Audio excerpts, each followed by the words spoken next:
dog took hold of Grandma, and the cat took hold of the dog. And then all together they pulled and they pulled and they pulled, and nothing happened. So the cat went and fetched the little mouse that lived in the house. Then the little boy took hold of the turnip. Grandpa took hold of the little boy. Grandma took hold of Grandpa. The dog took hold of Grandma. The cat took hold of the dog. And the little mouse came along at the back and took hold of the cat. And then all together they pulled and they pulled and they pulled, and they thought that nothing was happening, and then suddenly, pop! The great big enormous turnip popped out of the ground, and they all fell over in a heap. The little boy fell on Grandpa, Grandpa fell on Grandma, Grandma fell on the dog fell on the cat, and the little mouse was at the bottom of the heap. Then they had to sort themselves out and dust themselves down. They sorted themselves out. They dusted themselves down. Oh, where had they all got to? They found everybody. Here's the cat. And what about the little mouse at the bottom of the heap? Where has the little mouse got to? Oh, the little mouse is hiding. Come out, little mouse. Come out and see the turnip. Oh, yes, here's the little mouse. And here was the turnip. Let's make sure they can all see the turnip. Yes, they can all see the turnip. Even the little mouse from the house can see the great big enormous turnip. And then they could see how truly beautiful the great big enormous turnip was. And the little boy was very proud of it.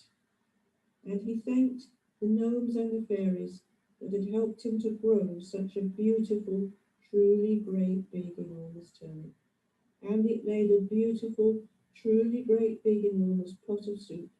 And there was enough for everyone and plenty to spare. And they all said, "Thank you very much."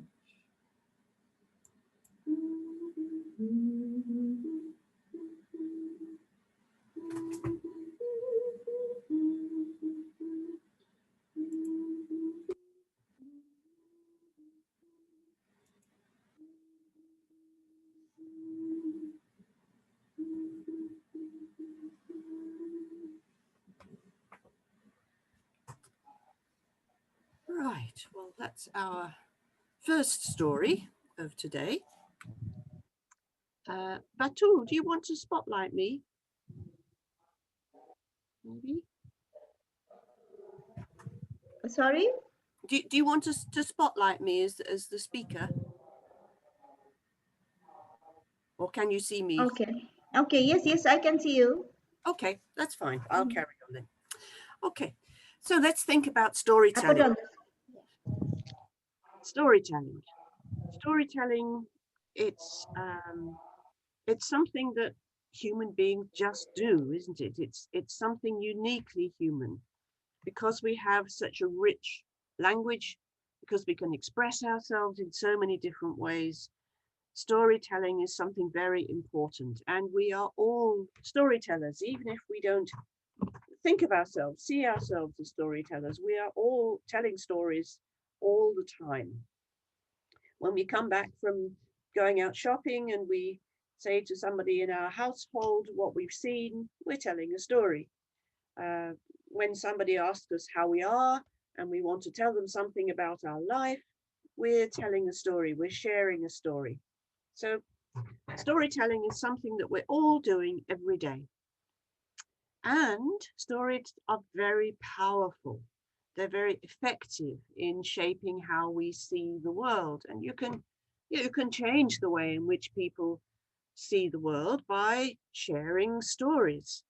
And when we hear a story of somebody else's life that is different from ours, perhaps we hear someone about someone who's suffering a great deal of hardship, that changes our picture of the world. Perhaps we realize that there are people much worse off than we are, and that we might be able to do something to help them.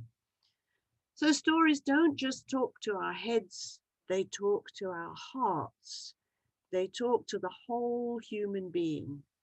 A good story really engages every part of us, and we can be moved, so we can feel emotionally engaged in something through a story, and we can come into action. Stories can make us do things. They can make us want to go and see another part of the world that we've heard about in a story. They can make us want to deepen our relationship with someone who's shared their story with us. They can make us generous. They can make us afraid. They can make us proud of our country. They can do all sorts of things. So they are very powerful, and we have to acknowledge that power and treat stories with some respect.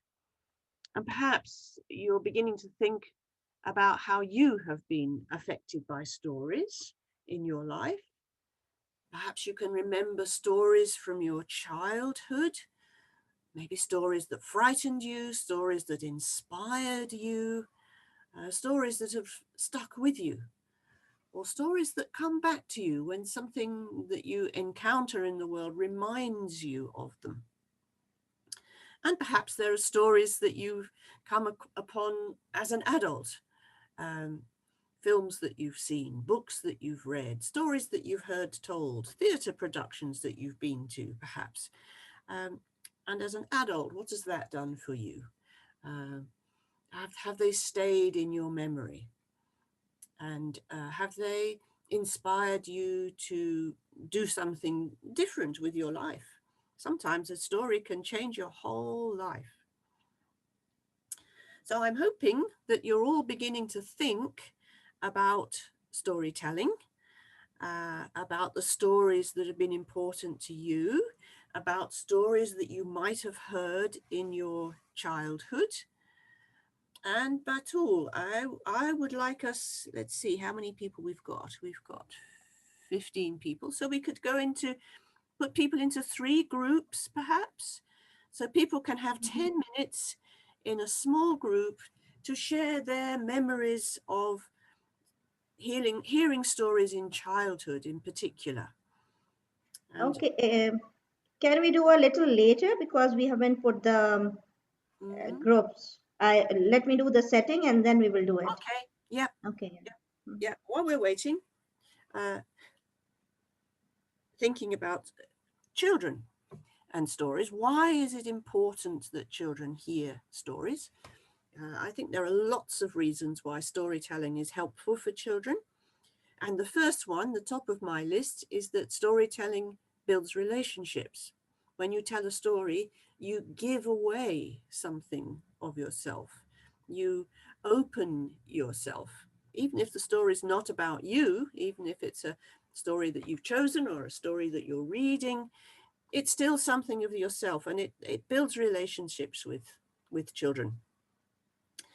And it helps children to find the balance of speaking and listening, receiving and giving.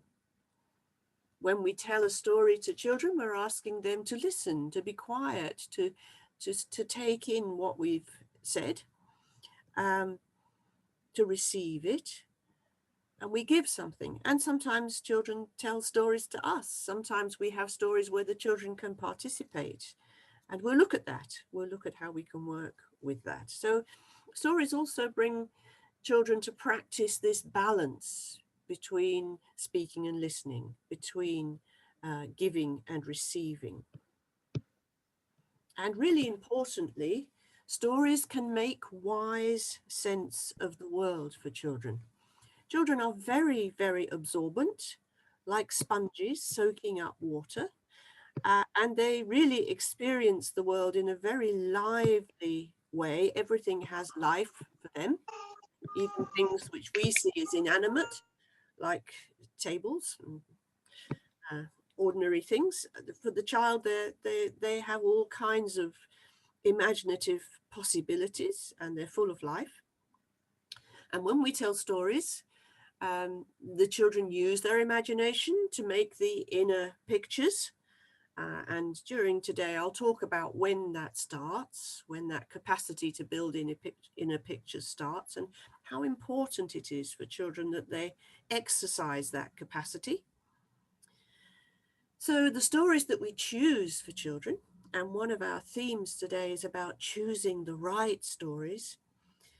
The stories that we choose, they need to explain things in ways that children can understand them, accept them.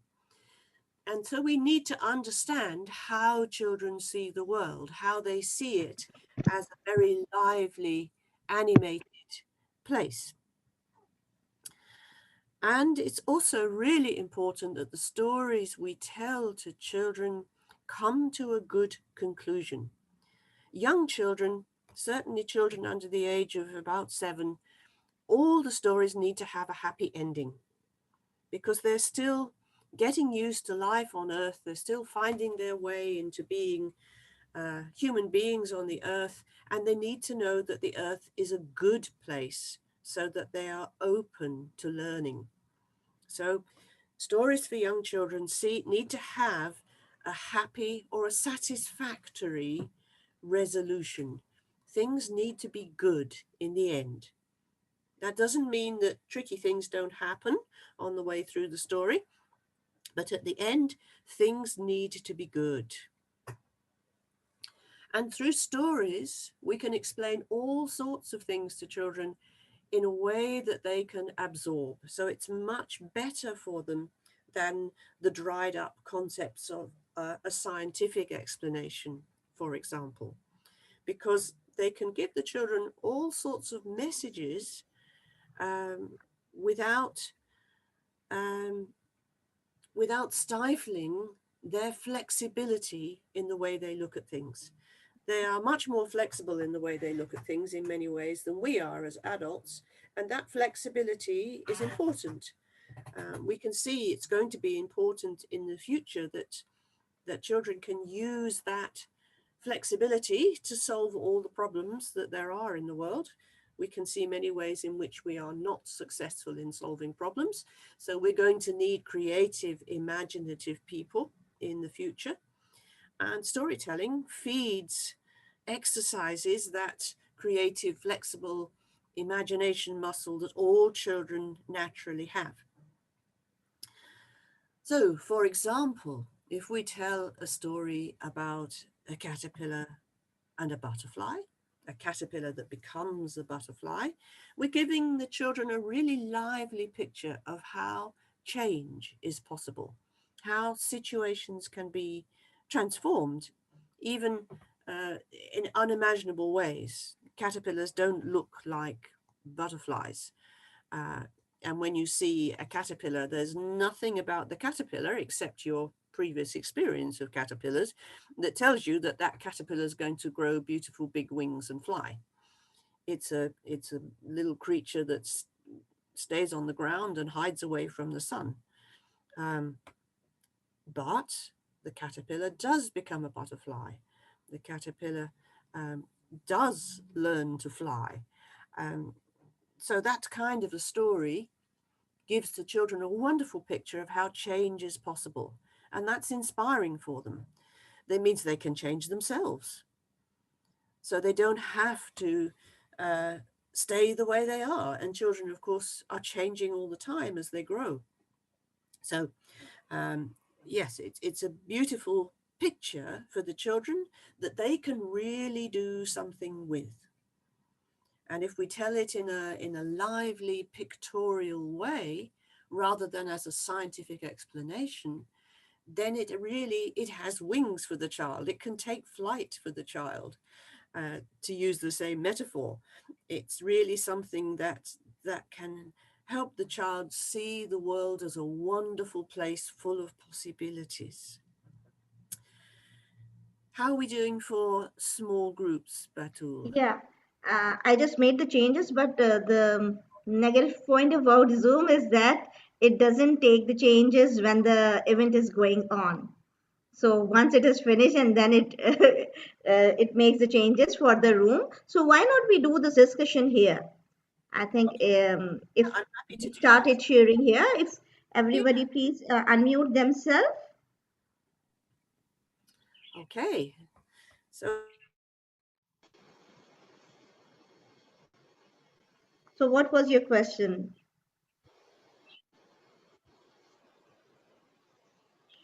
I think Jill, you get muted. You unmute yourself. yep. Yeah. Okay. Stories that you heard as a child. What is your childhood memories of hearing stories? Hmm. Can I go? Assalamu alaikum. This is Ikra. Yeah, please. This is Ikra. Okay, one of the stories I vividly remember reading, hearing it from my mother, was the story about a sister and her 7 brothers who had turned into swans, and then she weaves the coats out of leaves for them. There's this plant.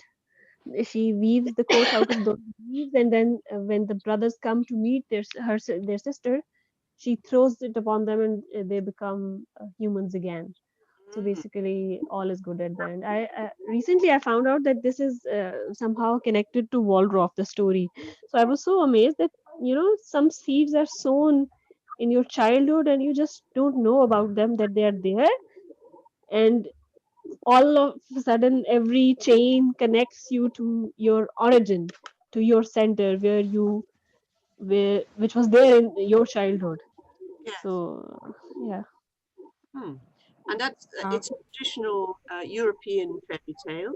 The 7 brothers who were changed into swans. And do you remember that when she was making the coat to throw over them, she didn't finish the sleeve, and one of the brothers had a wing instead of an Yeah, arm. had a wing. It's yeah. So they're beautiful pictures, aren't they? You can see in your mind's eye, you can see those swans, and you can see them being changed back into human beings.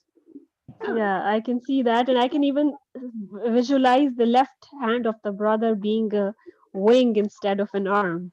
Yes. I can even draw it, I can see it so vividly.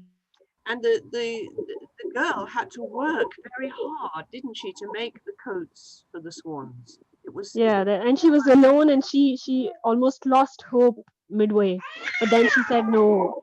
yeah, yeah. Mm. Uh, yes, it's lovely to hear these strong pictures which are still there, decades later. Um, that the stories that stay with us. Anybody else got story time memories? Yeah.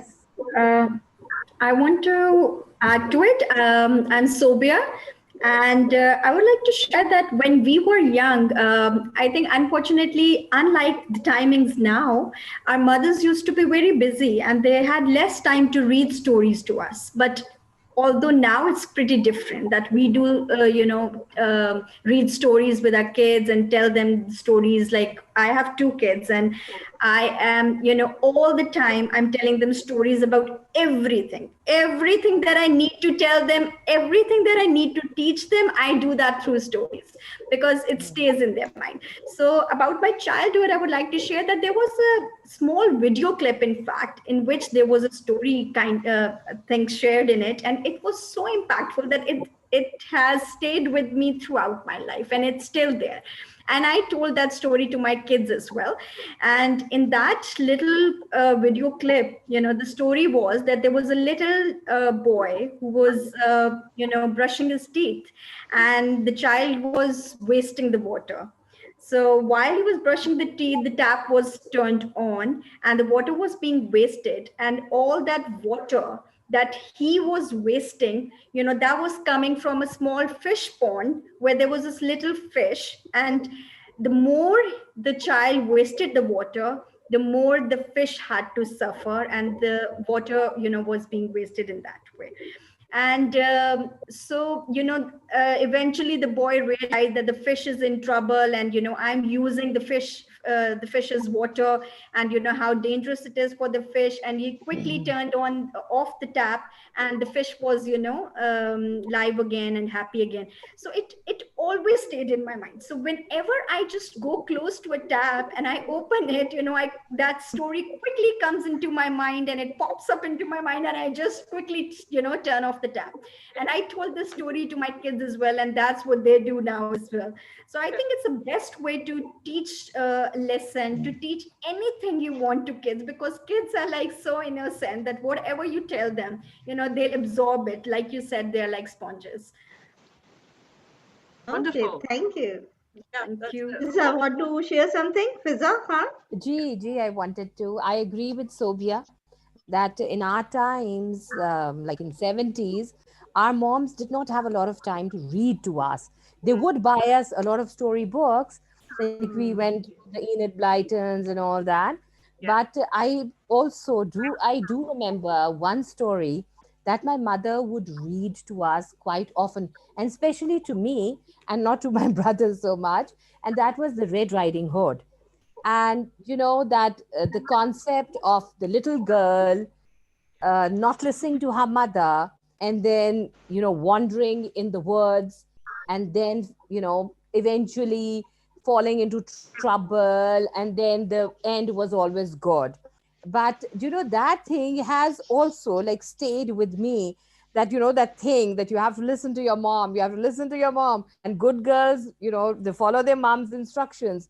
So now that I have a daughter of my own, I have also like read the Little Red Riding Hood to her quite often. And I believe that, yes, absolutely. I do storytelling in my school as well. And I do believe that any message that you want to give to the children and you really want it embedded, you can just do it through storytelling. It's Mhm. absolutely, it just goes like this. The concept just gets absorbed totally. And yes, I agree with it. And yes, there's some also some poetry, like Ilama Iqbal's poetry that our moms used to read to us. And with that, there's this story about a jugnu. What would a jugnu be in English? I wouldn't know. Would anybody help me? The A lightning firefly? insect? Firefly. Jugnu. It's Fire, yeah. a firefly. Yes, a firefly. Mm. It's a poem about a firefly, and how that little firefly helps other birds and other beings. He just gives off his light, and he shows the way to other people. And that the concept was helping others. And that concept also, though it was poetry, it has always been with me, that leading the way, helping out people, and just being there in odd times, like it was dark and the firefly was leading the way for other insects and birds and everything. So yes, storytelling That's great. is a great way. Yeah, Thank thank you. you. Thank you. Nice hearing. I Anybody else wants to share? can I just I say a want couple of to. things before we move on? Just Yeah, sure, Jill. I like the way you brought in this idea of the social messages, the messages about community, about how we can live together more successfully, that can be brought through stories. And some of the stories you'll be hearing over the next uh, day and tomorrow from me will be socially based, you'll see. And also the other point you've made is about repetition. And the children are happy to hear the same story again. In fact, when they're very young, they often only want one story, which they'll have again and again and again. So as adults, sometimes we think that we need to bring new things, but actually children are happy to go back and refresh their inner pictures that the stories have created for them. And they love to hear it again and again. So thank you. Yes, please, somebody else have something to say. I wanted to add to it that even in our. Can I go? Yes, please. Even in our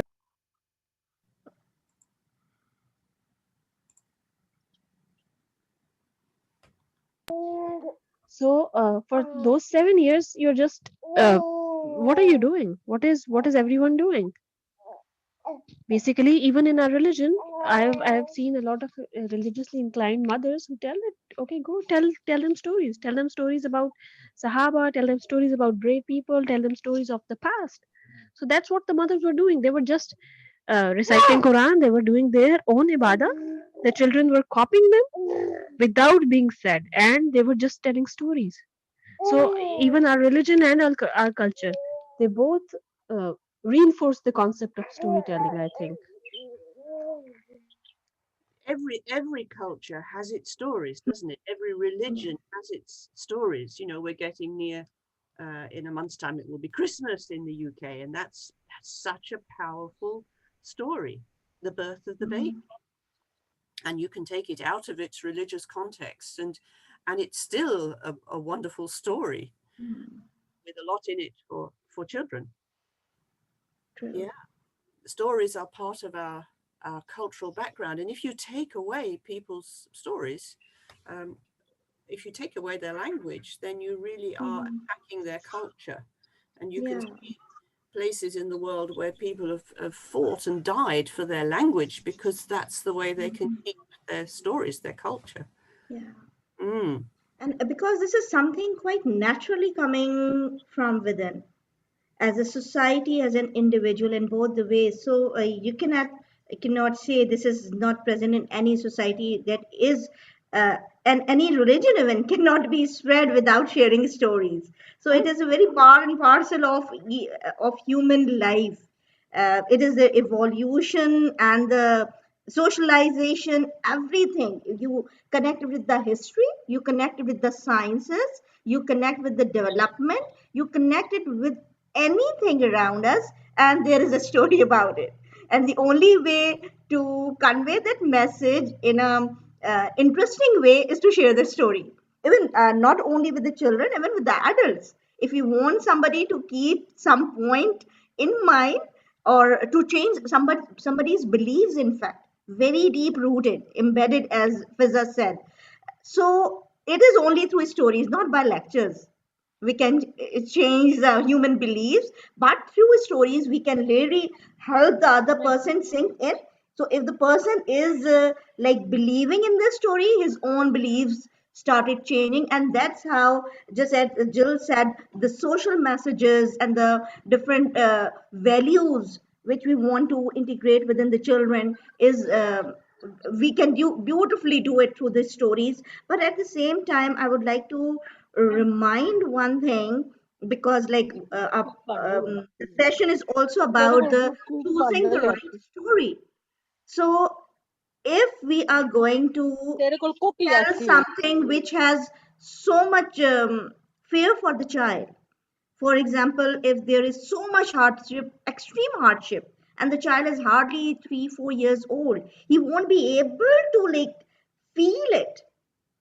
So you are going to make him quite depressive, or emotionally disturbed even when he grows up, because you were giving too much emotions to him which he is actually unable to take it. So always be careful how much you are going to the extremes. Don't go to that particular level that it will become unbearable. For example, I have seen some videos like a child hardly 3 or 4 years old, and their parents taught them the killing animals is very painful, that just by thinking about somebody eats animal, they keep crying and they cannot stop. So just don't give that extreme pain to the children. It is good to make good beliefs within themselves, that they act consciously and they become responsible, but don't give them emotionally pain, because they are very very pure and very sensitive. They have very sensitive heart. They themselves never wants to actually hurt anybody. So it is we who adults, we changes so much, and it is we who wants to like keep like do the like critical thinking about what type of behavior we are doing towards others. Are we hurting somebody or not? But children do not have such intention or inclination to hurt anybody.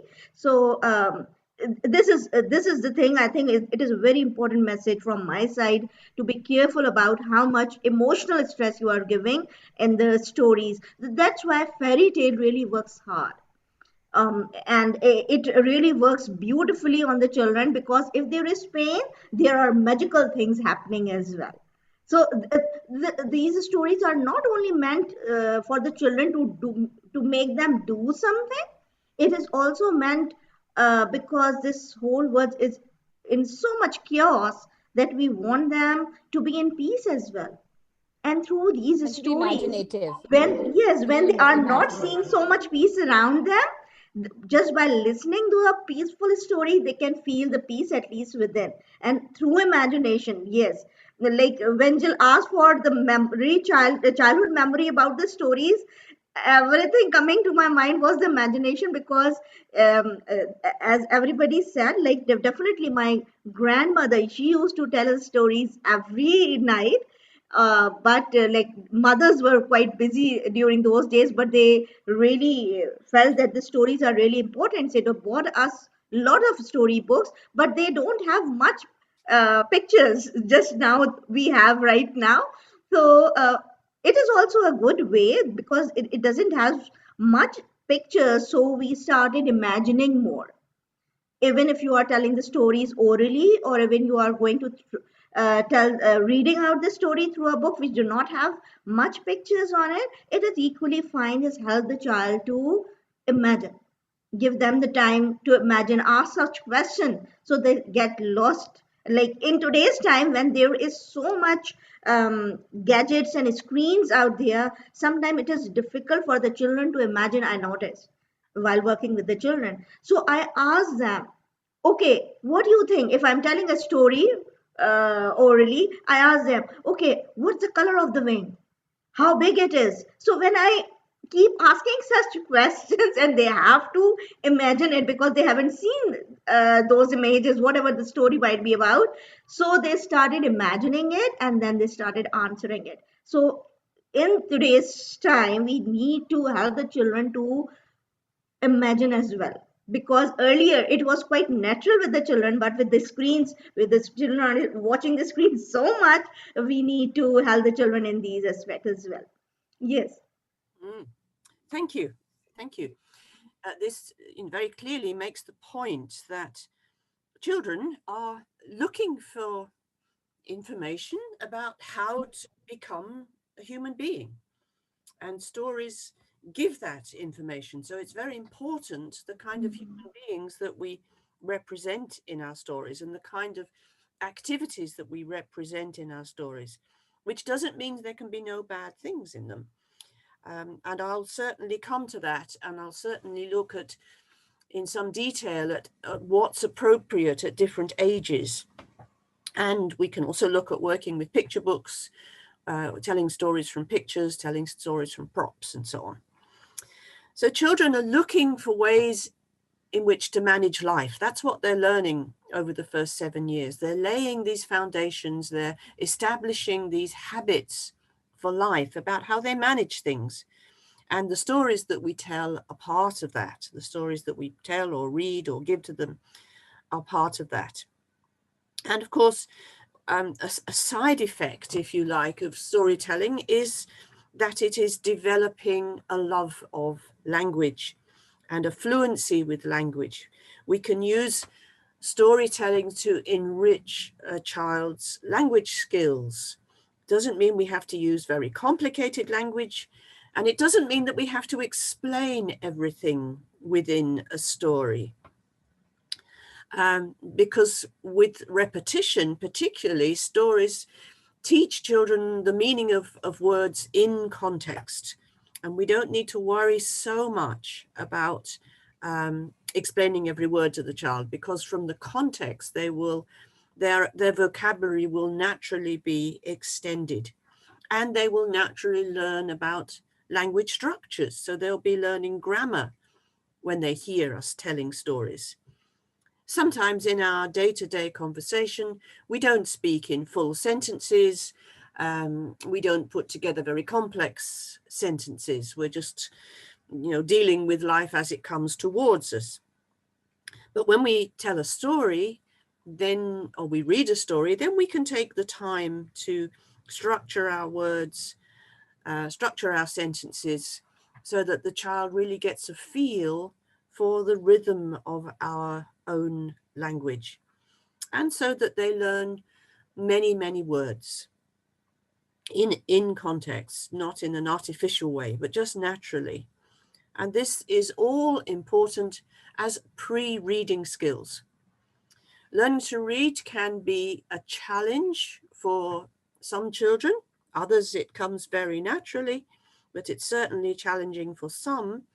And to have these pre-reading skills of loving language and seeing how you can use language in so many flexible ways is just what children need to help them towards reading.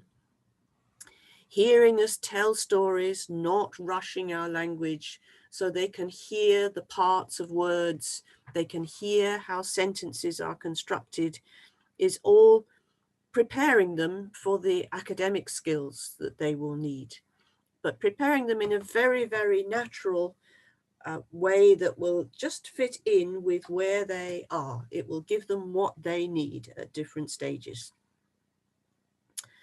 Now, I would like to go on to look more specifically at stages related to ages, what kinds of stories seem to be important at various ages.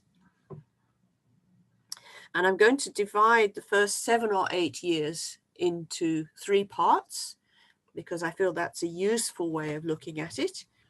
And up to the age of around 2 years old, children's capacity to make inner pictures, to hold imaginative pictures, is quite limited. It doesn't really come into full force until the end of that first third of the first 7 or 8 years. And that doesn't mean stories aren't important. It does mean that the child needs some visual clues to go with the stories. The most important thing about stories right from the beginning is that they build relationship and they build listening skills for the child. And the younger the child, the more important rhyme and rhythm and repetition are. And we have, in English, we have a very rich body of lullabies and nursery rhymes that take language and play with it in all sorts of ways. And really, for the child, it's not what the words are saying, it's what the words sound like and the rhythm that they bring. And when we think of lullabies like Hush-a-bye Baby, hush-a-bye baby on the treetop, when the wind blows, the cradle will rock. When the bough breaks, the cradle will fall. Down will come baby, cradle and all. So it's very rhythmical, you can sing it. And it's an interesting message about coming down to earth, isn't it? Here you are, little baby, you've arrived in the world, and it's a strange place, and you're trying to get used to it. And this little lullaby is saying again and again, you'll come down to earth. Here you are with us. We're looking after you, and you've come down to earth. So even the tiniest little rhyme has a message for the youngest children. And we tell stories that have gestures with them. There are plenty of hand gesture stories. I'm going to show you one now. Very short, very easy. Up the tall white candlestick climbed little Mousy Brown, right up to the top, but he couldn't get down. So he called, "Grandma, Grandma," but Grandma was in town. So he rolled himself into a ball and he rolled himself right down. the tall white candlestick climbed little Mousy Brown, right up to the top, but he couldn't get down. He called, "Grandma, Grandma," but Grandma was in town. So he rolled himself into a ball, and he rolled himself right down. And that's the story. It's a story that the little child can see happening, a story that they might imitate. They might imitate what you're doing. They might start to say the words with you. They might start to make the gestures with you.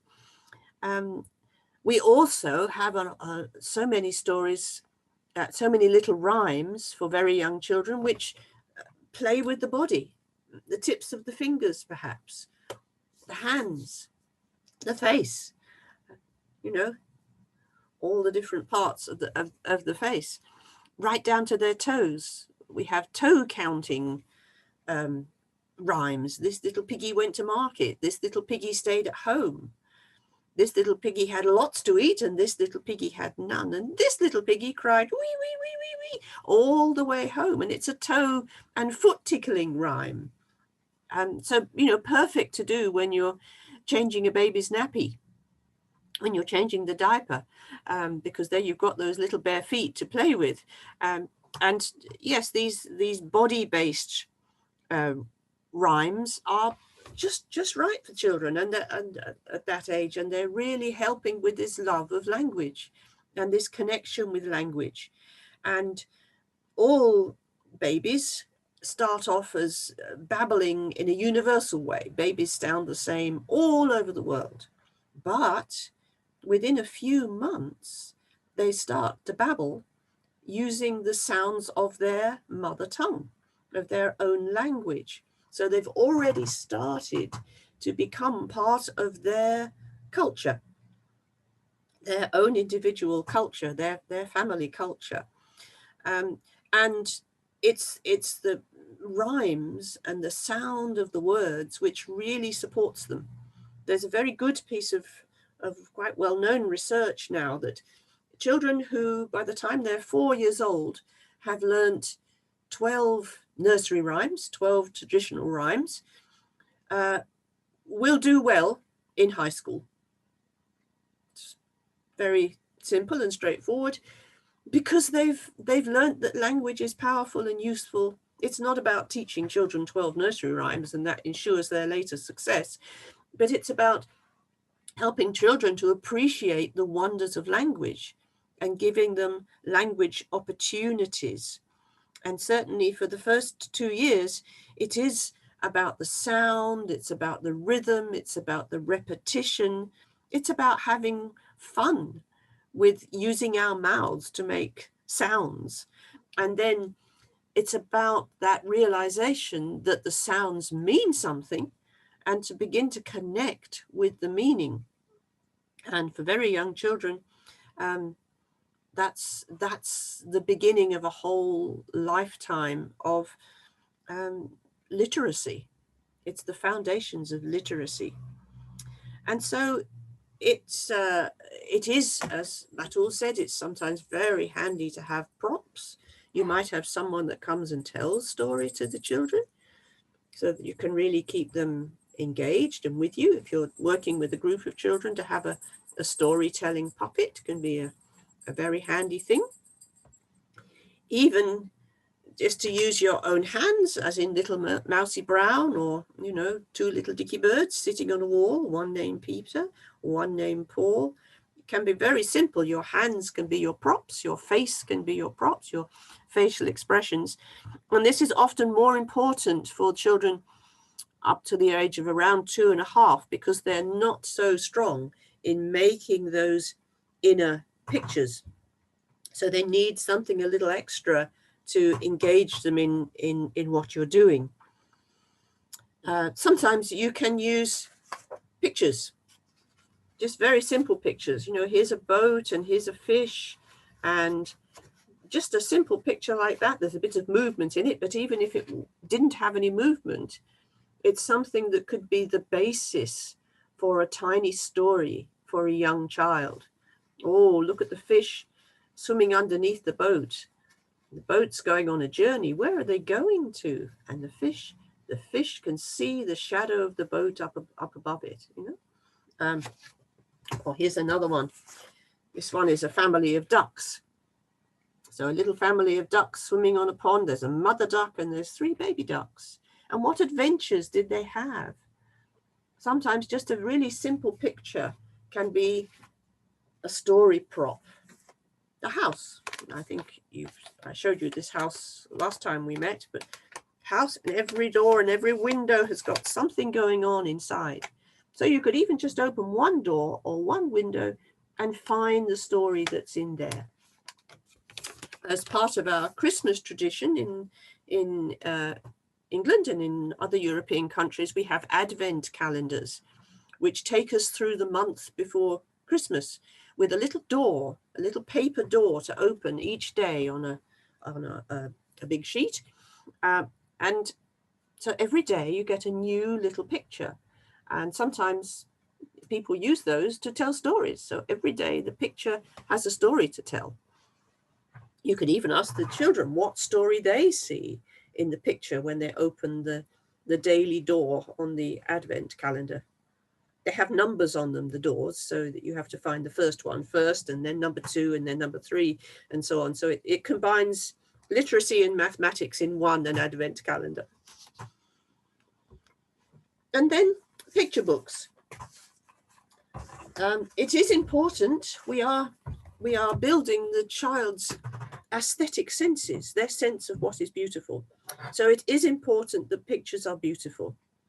And one of my problems with cartoons is that they are not beautiful, that they are often distortions, particularly distortions of the human form, and very rigid and fixed. And they don't leave much space for the child's imagination, as Batul was saying. So I think we have to think about the quality of the picture books that we show to children. And I've got a few examples here to show you. These are what I call house and garden stories. Shirley Hughes is an English author. She's been writing for many decades little storybooks for children, and they're always very common themes. Anybody in the UK would recognize that kind of street. Many of us live in a street like that. In Pakistan, you know, it would look differently, but that would be very recognizable.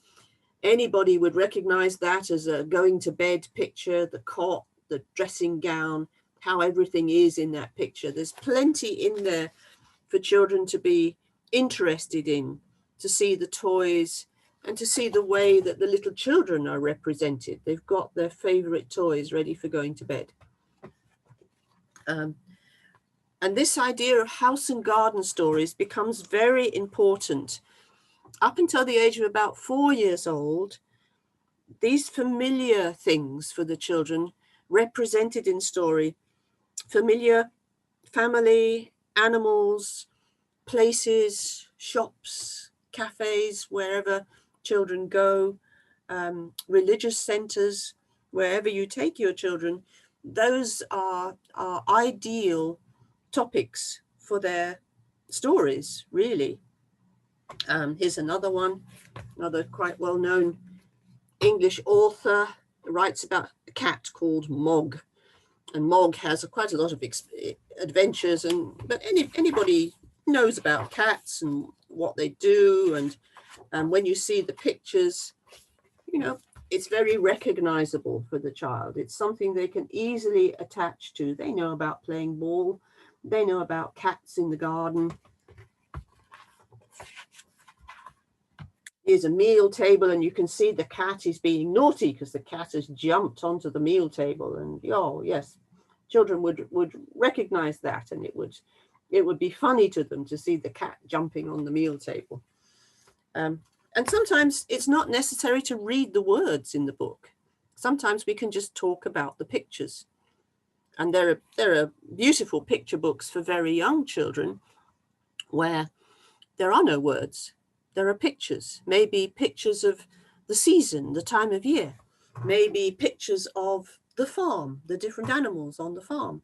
And we can make our own stories, and the child can add to those. And really, up to the age about 4 years old, stories are building security about the world that the child knows. They don't, as Batul very sensibly said, they're not ready for big emotions at that stage. That's definitely later on. And they're not ready for a lot of dry facts. And neither are they quite ready for the magic yet. And the reason why they're not ready for the magic of fairy tales, for example, is that the ordinary everyday world is still very magical to them. I mean, we have a beautiful fairy tale about the magic porridge pot. But for a very young child, we don't need a magic porridge pot, because an ordinary everyday porridge pot performs a miracle for them. When we put those things into the pot and then it cooks and it becomes porridge, that's absolutely a miracle. They don't need to hear about a magic basket out of which wonderful things appear, because any basket out of which the shopping is unpacked is magical in itself. So I think we sometimes want to bring magical stories, fairy tales, to children too early, and we can wait. We can wait until they're certainly 3, maybe 4 years old, before we bring stories about enchantments and transformations and magical things that might happen, because every day is still magic for them. The wonder of every day, the wonder of the sun getting up every day, the wonder of having a cup and pouring milk into the cup, and there it is, and now it's a cup with milk in it. That's still an astonishment for a 2-year-old. Meeting a snail crossing a path is still a wonderful thing that a 2-year-old can see whole stories in. So I would encourage people not to rush to magical fantasy stories with children, but to let them enjoy the wonders of the everyday and the familiarity of everyday things. Children always love stories about themselves, and they always love stories about what mummy did when she was a little girl, or what grandma did when she was a little girl. And these are very gentle and always with a good ending. So although, of course, when we look back at our childhoods, tragic things may have happened to us, and there may be really difficult things in our childhood, when we're telling the children, we need to emphasize the good. We really need to emphasize the good so that they feel safe, because a child needs to feel safe in order to learn and in order to become all the potential that they have. It's interesting to think about cartoon characters at this point, because there's a lot of cartoons out there. One of my concerns about them, as I've said, is that they are ugly distortions of the human beings. They're not, they're not the right shape compared with these human beings, for example. It isn't that pictures have to be extremely detailed. Pictures can be simple for children. This is quite a simple picture, but it's real. It's not too distorted. You can wonder about dinosaurs and why there are so many stories and toys based around dinosaurs for little children, because dinosaurs are not part of our everyday life. Neither are aliens, and neither are, animated machines, transformer machines. These are not part of everyday life, and therefore why would we want to bring them for little children who are still trying to learn about everyday daily life? nature and animal stories are perfect for them because they're very attuned to the details of nature. I know Batul does a lot of work to encourage outdoor education, and it's so easy to engage children in what's happening outdoors because they're naturally there with it. And when we tell stories about what animals do and what flowers do or trees, we're also giving them pictures of the human beings. We can build pictures of how human beings take care of the animal and the plant world, like the story about turning the tap off so the little fish had enough water in the pond. That's a story of an animal-human relationship that stayed with somebody for many years, of which now they're passing on to their child. Our stories about nature have to have some authenticity to them. So, you know, we know that caterpillars turn into butterflies, and that in order to do so, they have to spin themselves a very tight bed. We know that spiders build webs. We know that bees have 4 wings. We need to have a bit of accuracy in our stories. It doesn't mean we can't have imagination. So some authenticity to what we tell the children about nature, a natural world, as well as about human beings, is important. And this is really deepening their understanding of the world. To have stories about the weather, you know, that some days the clouds come along and they play a game with Father Sun, and they try and cover up Father Sun's face, and he tries to push them away. And sometimes you can see that Father Sun has pushed them away in the game, and sometimes you can see that the clouds have come back and covered him up again. And when we talk about that to a 3-year-old, it absolutely describes what's happening in ways that they can understand. And later on, they can learn the meteorology behind it, perhaps. It's like rainbows. All children know that rainbows are wonderful. Do you have rainbows in Pakistan? Yeah, good. Okay. Yeah. We have plenty of rainbows here. And all children know that there's a magic about rainbows, the way those colors appear in the sky. They're absolutely enthralling for children. And there are all sorts of possibilities about how the rainbows got there and what sort of message they might have for us. And for those little children, it's nothing to do about reflections of light. The scientific explanation would just destroy the magic of the rainbow for them.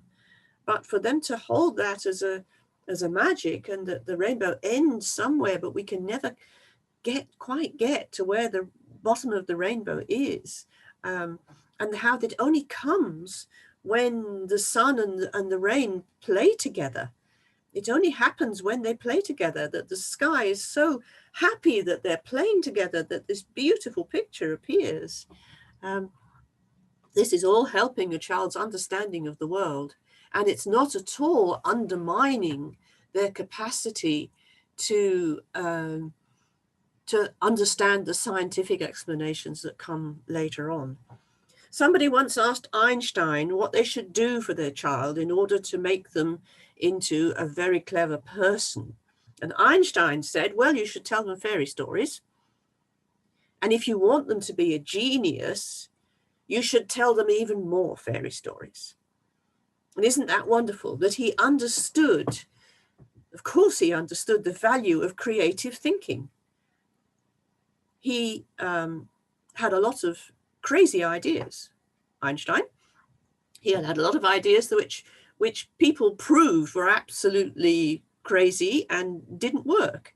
But in amongst them, he had some mind-blowingly crazy ideas that were true and that really deepened our understanding of how the physical world works. And how the physical world goes beyond the physical. So really extraordinary things went on in his mind, and how interesting that he should connect that with storytelling for children, building the imagination muscle. And so I've talked about the benefits of repeating stories.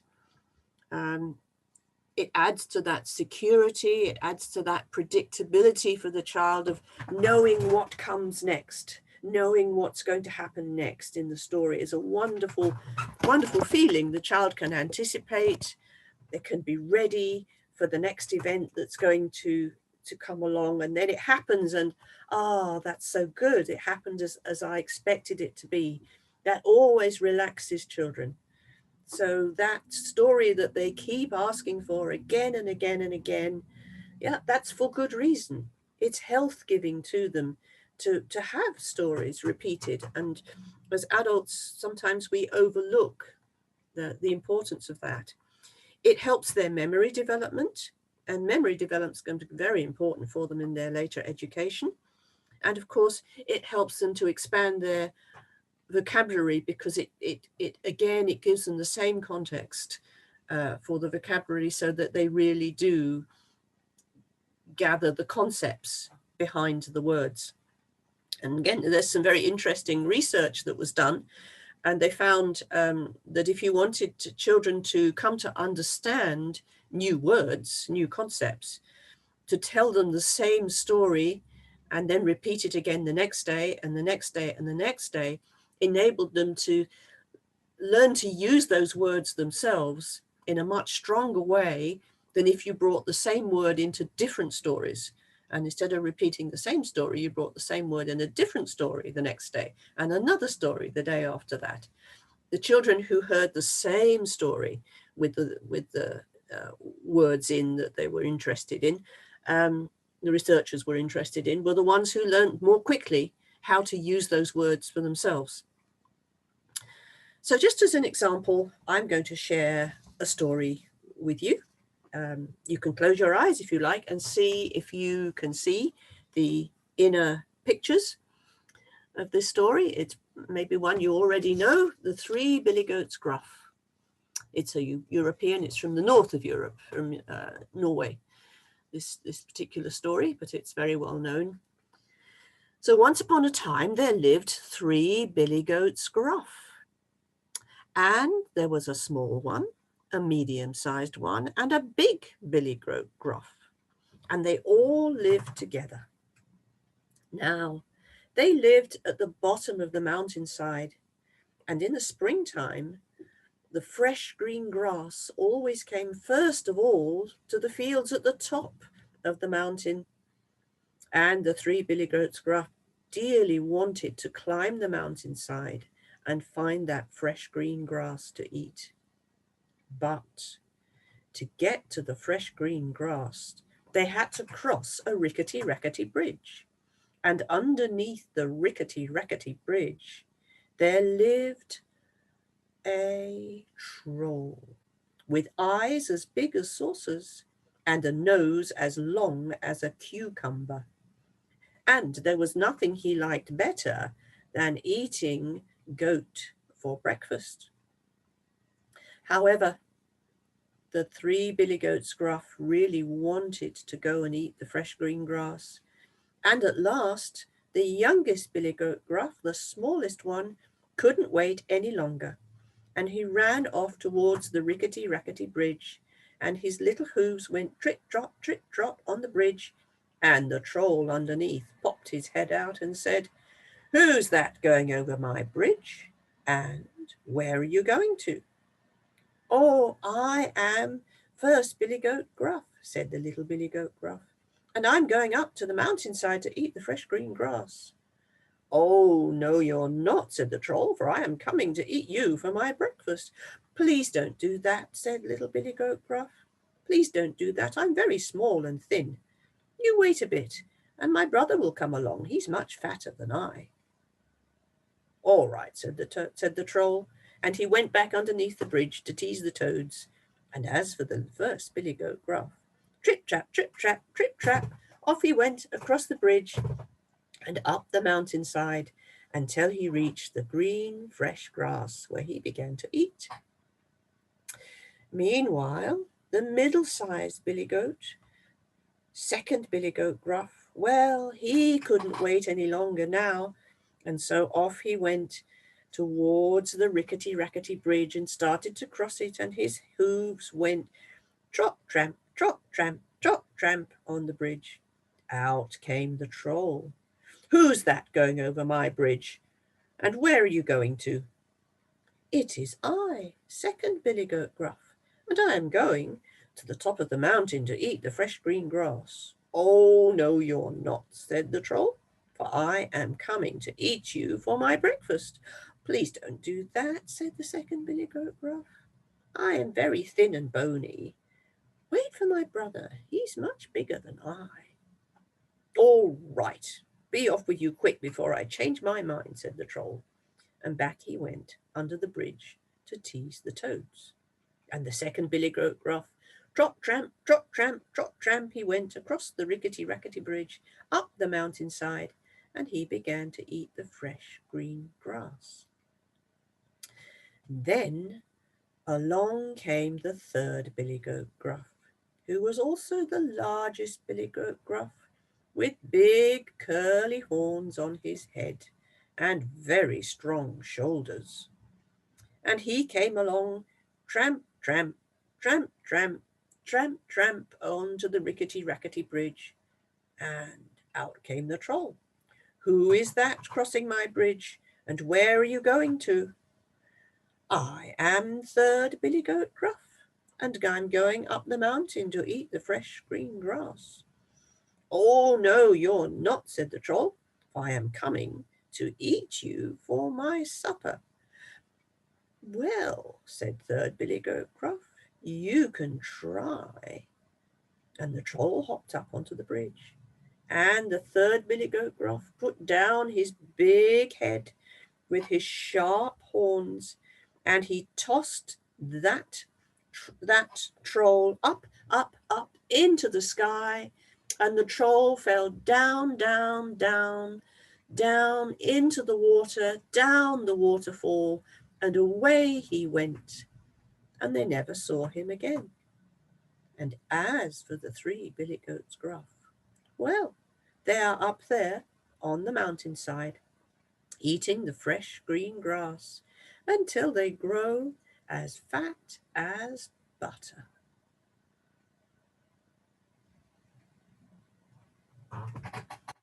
So that's a lovely repetitive story for 4-5-year-old children,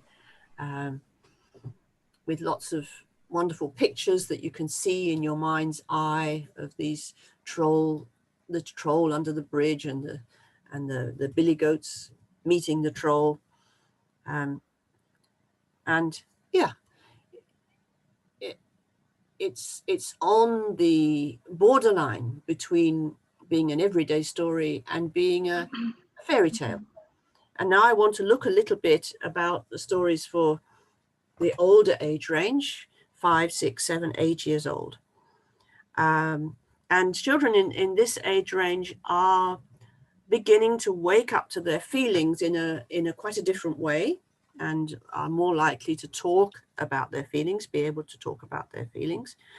And so they need stories which make sense of the vulnerability and the sometimes painful self-awareness which older children feel. They need imagination. They've still got plenty of imagination, so that's important to them. But they need comfort and hope, because as the dreaminess of childhood, early childhood, begins to fade for them, they can have quite painful experiences of waking up to the world, waking up to themselves and their own inadequacies. You know, a 7 or 8 year old is the child who will suddenly say, oh, I'm no good at drawing. And before, it didn't matter. It didn't matter to them, but suddenly those sorts of things do start to matter to them. Suddenly they are worried about things which didn't used to worry them. And so we need to really work on inspiring pictures that will support them. And fairy tales are definitely part of that. Traditional stories. And in the session that we have planned for tomorrow, I am going to talk a lot more about fairy tales.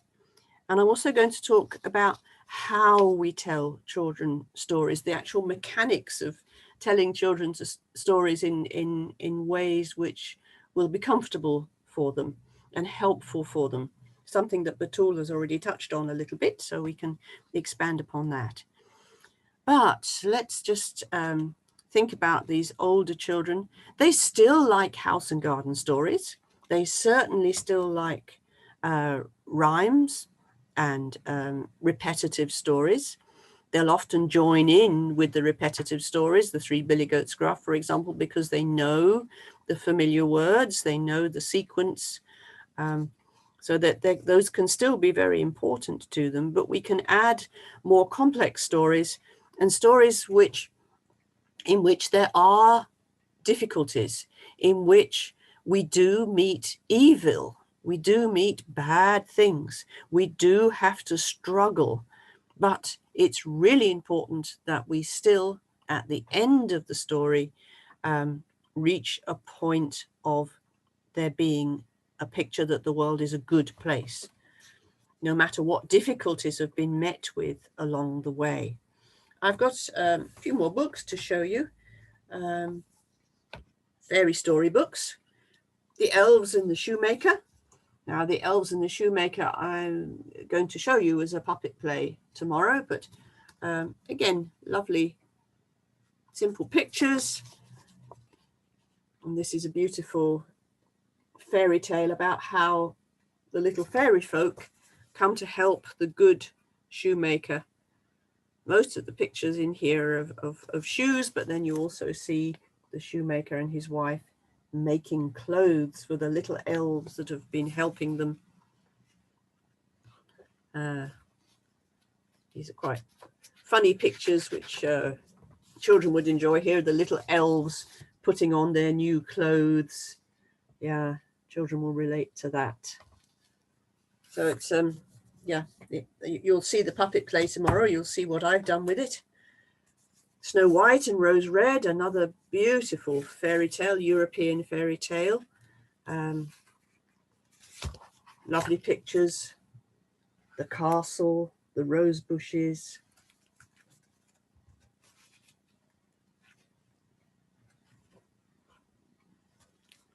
The children out finding things in the world and learning to manage the things that come up for them. It's not always easy. Things don't always turn out the way they want. They find themselves in some difficulties, but yeah, there is evil in the story. There are wrong things that happen that have to be put right until we come to the lovely, happy ending. And just one more to show you. This is Sleeping Beauty, a very well-known story, of course. And this is an interesting book because it's got what I would call moving pictures. It's cut out in layers, and children find these fascinating, that they can look through the picture and see different layers of what's happening. And isn't that just like life, that life has its different layers, and if we're lucky we can see through the layers and see what's behind them.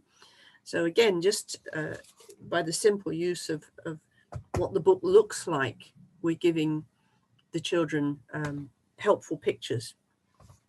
Now, we've spoken a little bit about the connections between fairy tales and culture. And one way to find out about the culture of another place is to find out about its traditional stories. So I have been, over the past few weeks, looking for traditional stories from Pakistan and from around that part of the world, Iraq, Kashmir, other places around there. And I've found a few. And of course, as I'll be discussing tomorrow, fairy tales have a universal quality. So I found stories that are part of your traditional story culture, which have connections, similar themes to European stories that I know. And I found one called The Four Friends, which says it's a Pakistani story. So I hope it really is. And this story, the Four Friends, it's very closely related to a story that I know, a European story that I know, but it has some different qualities to it, to the story that I know well. So I was really interested to find it and find what different qualities there were in it. So I'm going to tell you this story now, The Four Friends. Long ago, in a certain country, there lived a washerman who owned an old donkey. And when the donkey became so old that he could not work, the washerman drove him from the house. With a heart full of sorrow, the donkey plodded down the road. Nearing the village, he met an old dog. The dog was sprawled in the dirt, and there was a sad expression on his face. The donkey asked, "Brother Dog, why do you look so dejected?" The dog replied, "Ah, what can I say? Because I have become old and feeble, my master has driven me from the house." The donkey invited the dog to travel with him, and the friendless dog readily accepted. They hadn't gone far when they encountered a cat. She was mewing pitifully. "What is the matter, Sister Cat?" the donkey asked kindly. The cat wiped her eyes and replied, "What can I say? I am very old and cannot catch mice anymore. Last night my master thrashed me and drove me from the house." The dog bent his head in sympathy and said, "The same thing has happened to us. Men are such ungrateful creatures. Come, travel with us. You need companions at a time like this." So the unhappy trio set off down the road. And soon they found a hen crying by the roadside. Her feet were tied with a strong rope. The cat said, "Sister Hen, tell us what has happened to you." In a choked voice, the hen answered, "What can I say? I've laid thousands of eggs for my master and presented thousands of chicks for him. But now that I am old and infirm, my master has decided to eat me." "That is a woeful story," said the cat. "We have encountered unhappiness too." And one by one, the donkey, the dog, and the cat narrated their stories to the hen. Then the cat gently untied the rope from the hen's feet and invited her to join them. The four friends walked until evening, when they found themselves on the edge of a forest.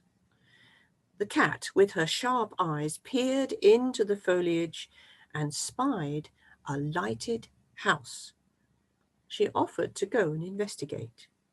The cat crept up to the front window and discovered that inside was a gang of robbers.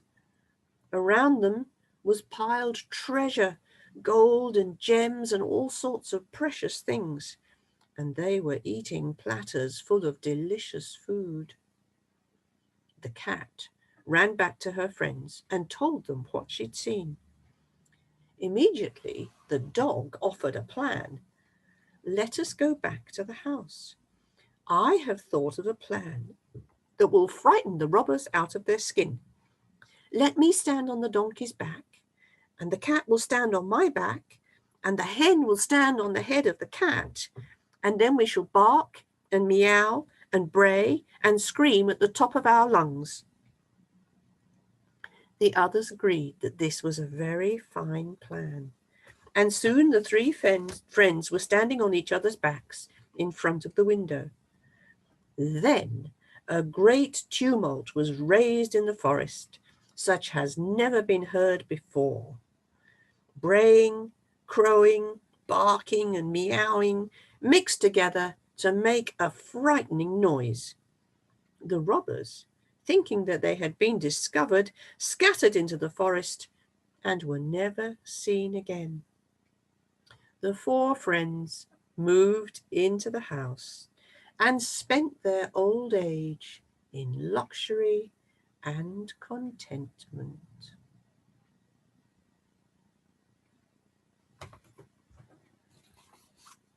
I was very happy to find that story and to notice the differences to the European version that I know. In this version, there's a lot more emphasis on the kindness and the understanding between the animals. The European version has more emphasis on cleverness, I would say, whereas this one is definitely about the kindness of them to each other and their understanding of each other's situations. So I was very happy to find that. And you do have a great wealth of traditional stories, and people have already spoken about storybooks and storybooks that they had when they were children. Interesting that there was a time when mothers didn't have enough time to tell stories. That's often when grandmothers have their place, because sometimes grandmothers have a bit more time to tell stories. And now where we are now, sometimes we don't tell stories because we feel we can't compete with the beautiful books and the DVDs and all the other ways in which children receive stories. I'm going to say a little bit more about that tomorrow. But now, perhaps for the last few minutes of our session today, we have time for you to share more of your thoughts. What do you feel are appropriate stories, picture books for children, and what ages do you think they're appropriate for? Any thoughts and comments you have on what you've heard today? I'd be very happy to hear your contributions, your questions. I want to, okay, first, thank you so much. I think I really enjoyed listening to you, the stories, the way that you told the stories in. And I love the props that you used. I think they were very, very practical and simple props. And I really agreed to the point that, instead of making things complex, I think simpler things, simple props to which kids can actually relate, it makes more of a difference.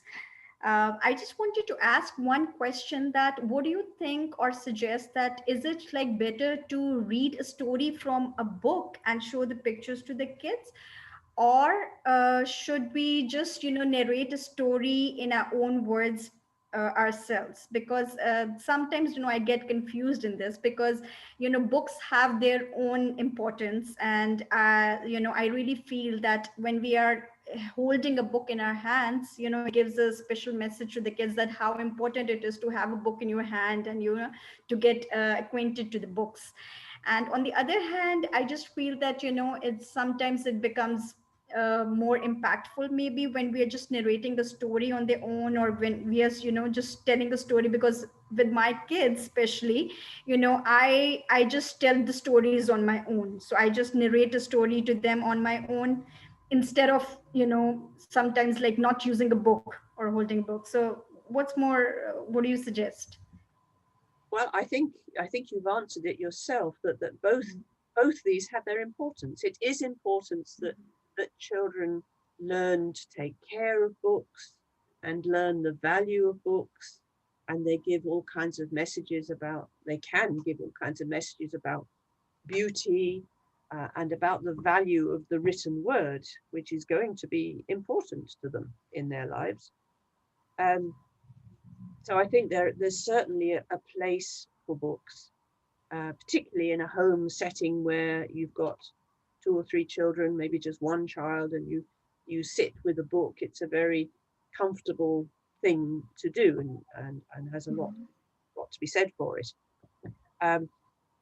When you tell a story, of course, the unseen message is that this story is so important to me that I keep it in my heart. It's not out there in a book. It's something I keep in my heart. And that's going to tell children something about the value of the story to you. You've also taken away something that come between you and the children. So the book can be a barrier, can be between you, particularly if you're working as a teacher. You know, that whole business about when the teacher takes the book and is sort of trying to read upside down and show the children the pictures. That's not a very good picture for the children of how we use a book. We use a book like this in front of us. We don't kind of do that with it. So for practical reasons, when you're working with a group of children, it's often very practical to be able to tell the story without using a book. And then you add your own color to it, don't you? Because just by the act of how you remember it, you give something that's personal about your connection with the story to the children. Yeah, so thank you very I'm much. really saying that there's place for both. Yeah. And I think it's so good for children to hear stories that are just told, especially from the age of about 3 upwards, because then they have to make their own pictures. And because you are engaged in making your own pictures, that's how you're able to tell the story, because you can see the pictures and you're talking about the pictures that you see in your mind's eye. So the child automatically does the same thing. As soon as their imagination muscle is working, they are creating the pictures. And that gives a child a special freedom, doesn't it? Because it's not our picture. We're putting our picture into words, but they're making their own picture. And so it sort of customizes the story for them. It's tailor-made for them when they have to make their own pictures in their heads, so to speak. Yeah, so thank you. It's a good point, and it's something we'll come back again to tomorrow, talking about how storytelling can happen. Thank you. Somebody, Any other question? yeah. I would just like to compliment ma'am. Really, really loved the way you read the Three Billy Goats Gruff. I've read it hundreds of times to children in school, at home. But your voice, the way you used your, tones, it went up, and the trumpety jump, it really, I dozed off. It was like so calming.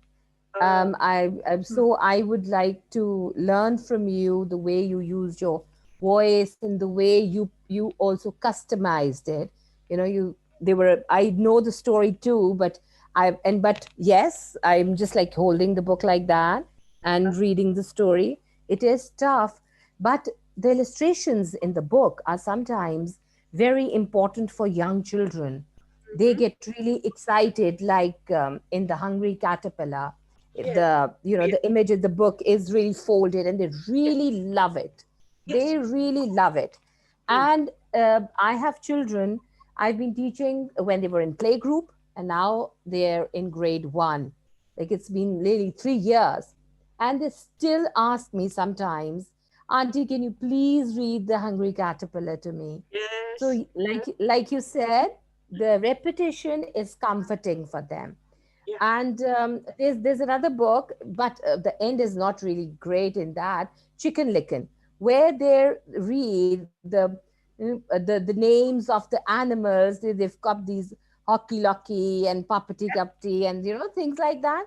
They start repeating it with you then.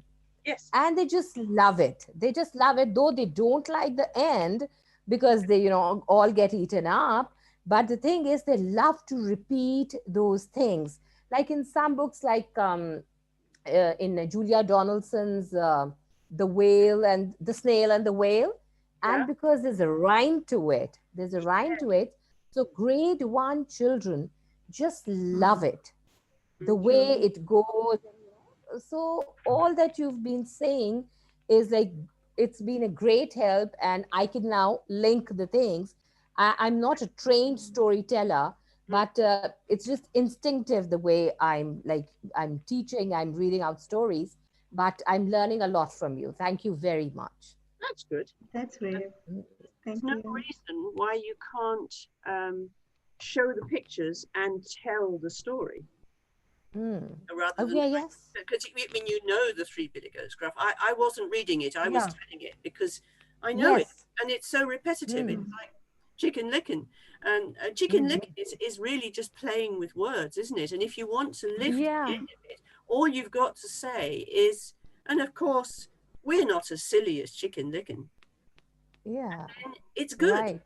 You know, Yeah. Chicken Licken was silly. Yeah, you're right. You're absolutely right. Yeah, You're and right. so We can we're not yes. as silly as that. And there Yes, is as as the storyteller, we can just we can change the end a little, or find some positive point and oh, give it to the children. yeah, Yes, you're I right. think so. You're right. Mm. And the Hungry Caterpillar, it does have to come with the book, doesn't it? Because the whole It book does. works as a toy, if you like. Yes, And, yes, you're right. and then sometimes we can tell stories and then leave the book there for the children to find for themselves, Yes. and then they retell them themselves. I mean, it's very easy to find a 4-year-old who is apparently reading a book, and of course they're not reading. Yeah. They just know it so well that they can Mm. turn the pages, see the pictures, and say the words.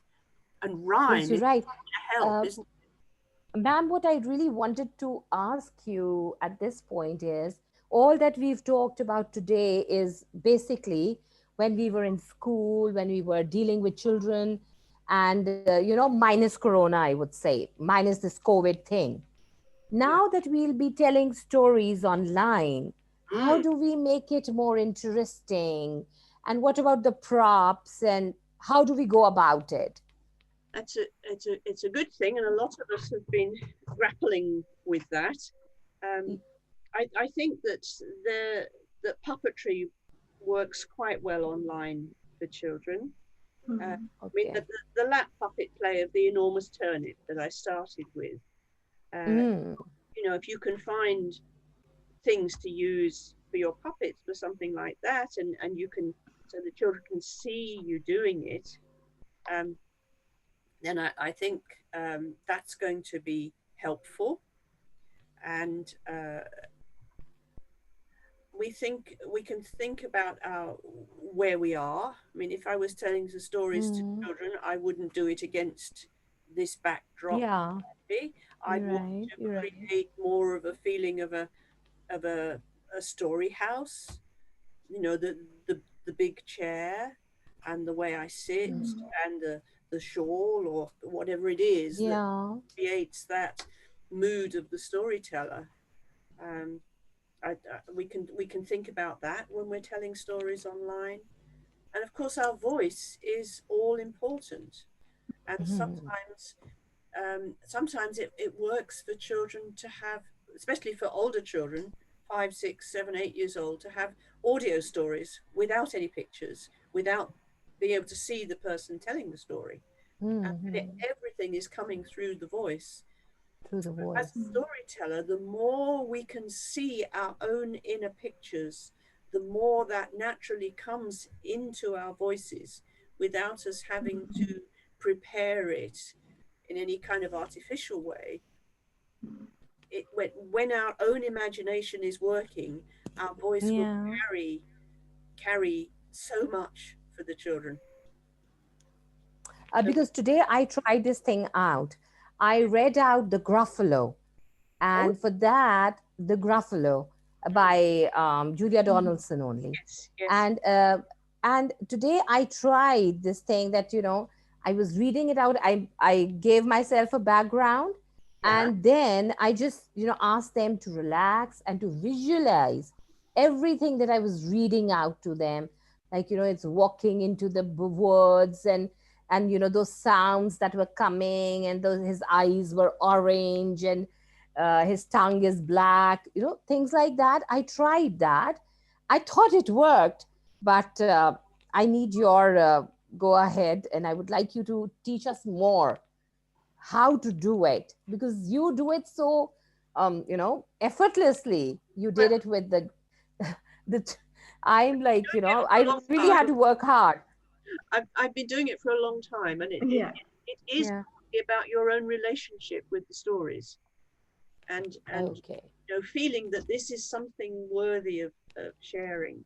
The Gruffalo is another one that works with rhyme, isn't it? And that naturally It is. brings music into your voice, music into the way you speak. Yes. And so it becomes a musical experience for the children. And you might notice there are some children who close their eyes to hear the story. Yes, they do. Because Yes, they they can sing do. it better. Like the little girl who said, I love the radio better than the television because the pictures are so much better. One of those old-fashioned stories. And I don't know whether children still feel like that, but it's interesting to notice, isn't it, that when we give children the DVD with the moving pictures, everything is done for them, and the imagination doesn't have to work. And so the imagination doesn't get stronger.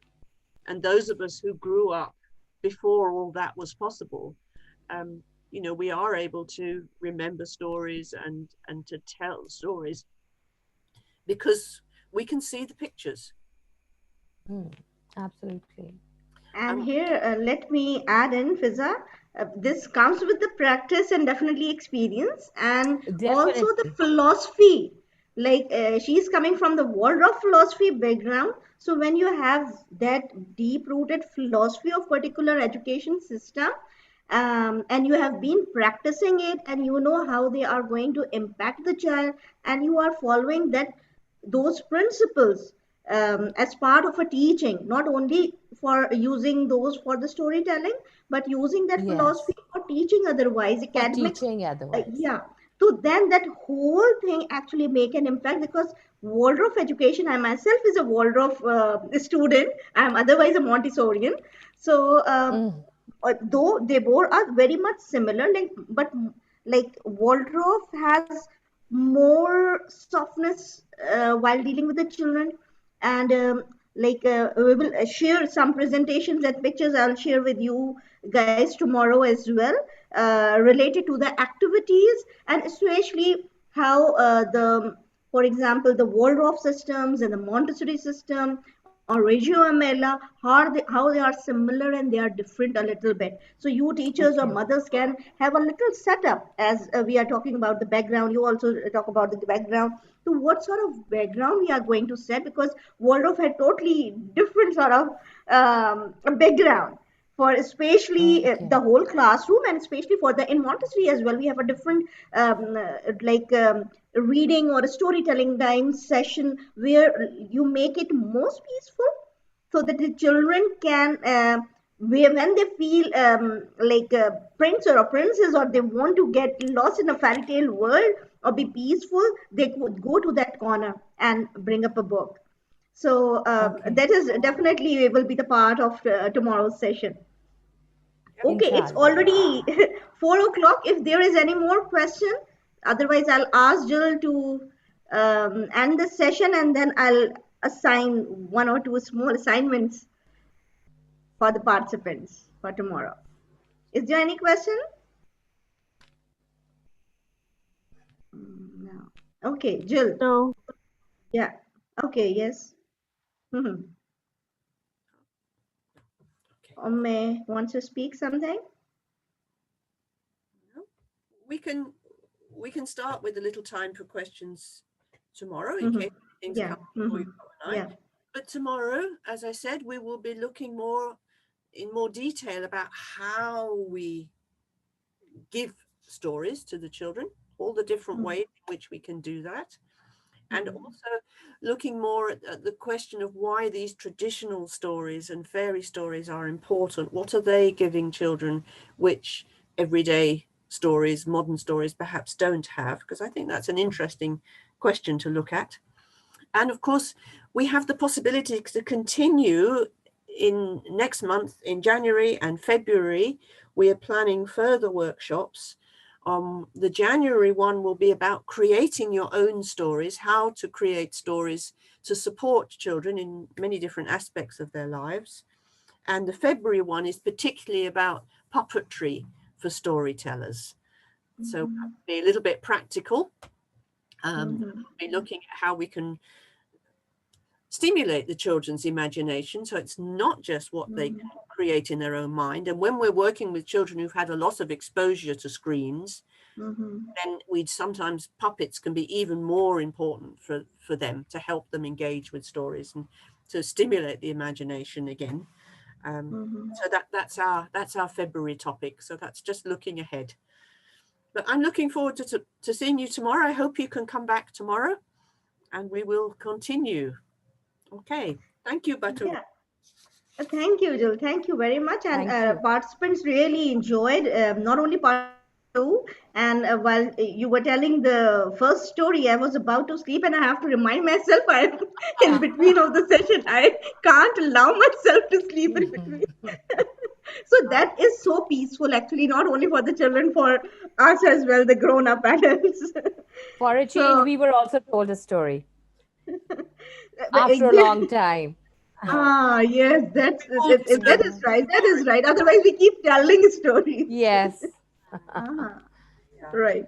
Okay, so a little assignment. This is not something, definitely you all know. We can't push you to do the homework like thing, just we as teachers going to the students in class. But it is something for you to actually learn and practice what you are going through, because you are again coming back tomorrow. So why not develop a small, easy, simple prop for any story you want. Okay, so that we can show it to others. Okay, and then again 4 to 5 line story, just Jill shared with us, with the movement of hands or something like, which again you can do very easily and repetitive. It should not be more than 4 or 5 lines, and a very simple word. You can take it from somewhere, from the Google or somewhere, or you can make it on your own. It's totally up to you. It is just a part of some effort you are going to give 10-15 minutes in search of it, or making, or try to develop such movements. What sort of story you would like to give? So we when we have a breakup session, so we will ask you to share your stories quickly with the other participants in the breakup room, right? So these are 2 assignments, and I'm keeping a check and regularly taking the screenshot of the attendees. So those who are missing it for a longer time, we are not going to give certificates, sorry, even if they are paying it, because it is not about just paying the fee. It is about learning, actually, seriously. And the second thing, I would like the participant who are joining here as taking this workshop as a scholarship. So kindly fill up the form if you haven't filled up the form yet, because we have to do the official procedure if you are filling up the form in the morning. So kindly do so before yesterday, so that our official work and administrative work continues along with that. Okay, have a nice day. Keep imagining stories, and enjoy, especially at night. Tell yourself a story. So that would be a really peaceful thing. Okay, thank you, Jill. Thanks a lot. We Thank will you. be Thank seeing you you very much. all Bye-bye. tomorrow, Have a inshallah. good day. Same time, Bye-bye. be on time. Bye. Thank you. Thank you. Allah Hafiz. Allah Hafiz.